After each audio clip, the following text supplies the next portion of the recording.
tools na pwedeng gamitin sa monetization. Akala mo bawal ang AI sa monetization?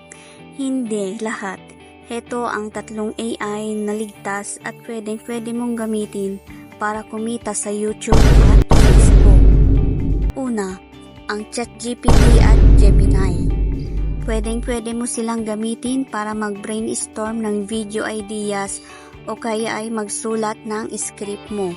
Tas ito dahil ang boses at mukha mo pa rin ang gagamitin sa mismong video.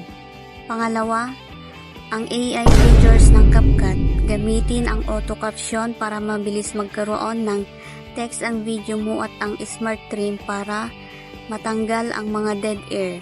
Aprobado yan sa YouTube Partner Program. Pangatlo, ang Canva Magic Studio. Malaking tulong ang AI nito para mag-remove ng background sa mga photoshoot mo o mag-generate ng background para sa mga thumbnails at banners mo nang hindi ka nare-reuse content. Tandaan mo, ang AI ay katulong mo lang para mapabilis ang trabaho, pero dapat ikaw pa rin ang bida sa content mo. Kung gusto mo pa ng ganitong creator tips, i-follow at i-subscribe mo